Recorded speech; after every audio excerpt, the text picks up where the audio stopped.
Hi ನಮಸ್ಕಾರ ಎಲ್ರಿಗೂ. ಈಗ ನಾನು ಹೋಗ್ತಿರೋದು ಮೈಸೂರು ಕುಕ್ಕರಳ್ಳಿ ಕೆರೆ ಹತ್ರ ಫಾಸ್ಟ್ ಫುಡ್ ಸಿಗುತ್ತೆ. ಬೆಳಿಗ್ಗೆ 7:30 ಇಂದ 11 ಗಂಟೆವರೆಗೂ ಇರ್ತಾನೆ. ತುಂಬ ಚೆನ್ನಾಗಿ ಇಡ್ಲಿ, ಬಾತು, ರೊಟ್ಟಿ, ದೋಸೆ, ವಡೆ ಮತ್ತು ಬೋಂಡ ಎಲ್ಲ ತುಂಬ ಚೆನ್ನಾಗಿ ಸಿಗುತ್ತೆ. ಚಟ್ನಿ, ಸಾಂಬಾರು ಎಲ್ಲ. ಈಗ ಅಲ್ಲೇ ನಾನು ತಿನ್ನಕ್ಕೆ ಹೋಗ್ತಾಯಿದ್ದೀನಿ. ತಿನ್ಬಿಟ್ಟು ಹೆಂಗಿದೆ ಟೇಸ್ಟು ಅಂತೆಲ್ಲ ನಿಮಗೆಲ್ಲ ಹೇಳ್ತೀನಿ. ಓಕೆನಾ?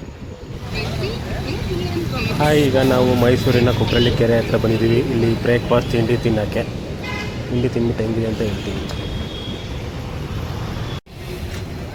ಯಾರೆಲ್ಲ ಬೆಳಗ್ಗೆ ತಿಂಡಿ ತಿನ್ನಬೇಕಂತ ಅಂದ್ಕೊಂಡಿದ್ದೀರಾ, ಹುಡುಕ್ತೀರಾ ಮೈಸೂರಲ್ಲಿ ಎಲ್ಲಿ ತಿಂಡಿ ಚೆನ್ನಾಗಿ ಸಿಗುತ್ತೆ ಅಂತ, ಕುಕ್ಕರಳ್ಳಿ ಕೆರೆ ಹತ್ರ ಇಲ್ಲಿ ತುಂಬ ಚೆನ್ನಾಗಿ ಬ್ರೇಕ್ಫಾಸ್ಟ್ ಸಿಗುತ್ತೆ. ನಿಮಗೆ ಇಡ್ಲಿ, ದೋಸೆ, ಬಾತು, ಚಿತ್ರಾನ್ನ, ಪುಳಿಯೋಗರೆ, ವಡೆ ಪ್ರತಿಯೊಂದು ತುಂಬ ಚೆನ್ನಾಗಿರುತ್ತೆ, ಟೇಸ್ಟಾಗಿರುತ್ತೆ. ದಯವಿಟ್ಟು ವಿಸಿಟ್ ಮಾಡಿ. ಇಲ್ಲಿಗೆ ತುಂಬ ಚೆನ್ನಾಗಿರುತ್ತೆ. ಎಲ್ಲ ಪ್ರತಿಯೊಂದು ಟೇಸ್ಟಿಯಾಗಿರುತ್ತೆ. ಕ್ವಾಲಿಟಿ ತುಂಬ ಚೆನ್ನಾಗಿದೆ. ಇಡ್ಲಿ, ಒಂದು ಉದ್ದಿನ ಬೋಂಡ ತೊಗೊಂಡಿದ್ದೀನಿ. ತಿಂತಾಯಿದ್ದೀನಿ. ತುಂಬ ಚೆನ್ನಾಗಿದೆ ಇಡ್ಲಿ ಮತ್ತು ಬೋಂಡ.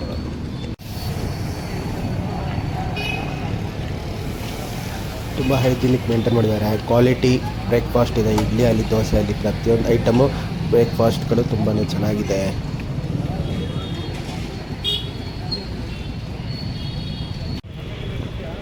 ಅಕ್ಕಿ ರೊಟ್ಟಿ ಜೊತೆಗೆ ಚಟ್ನಿ, ಜೊತೆಗೆ ಹಾಗಲಕಾಯಿ ಪಲ್ಯ ಕೊಟ್ಟಿದ್ದಾರೆ. ತುಂಬ ಚೆನ್ನಾಗಿದೆ.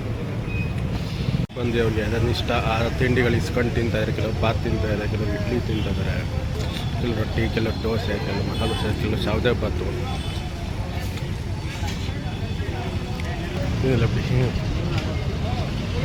ಮತ್ತು ಪಾರ್ಸಲ್ಲು ಮಾಡಿಕೊಡ್ತಾರೆ ಮನೆಗೆ ತೊಗೊಂಡೋಗೋದಕ್ಕೆ. ಏನೇ ತಿಂದರು ಪ್ರತಿಯೊಂದು ತಿಂಗಳಲ್ಲಿ ರೇಟ್ ತುಂಬಾ ರೀಸನಬಲ್ ಆಗಿದೆ. ಒಮ್ಮೆ ವಿಸಿಟ್ ಮಾಡಿ. ಕುಕ್ಕರಳ್ಳಿ ಕೆರೆ ಆಪೋಸಿಟ್ ಇರೋದು ಈ fast food. Thank you for watching my video. ಯಾರೆಲ್ಲ ಸಬ್ಸ್ಕ್ರೈಬ್ ಮಾಡಿಲ್ಲ ಸಬ್ಸ್ಕ್ರೈಬ್ ಮಾಡಿ, ಲೈಕ್ ಮಾಡಿ, ಕಮೆಂಟ್ ಮಾಡಿ. Thank you.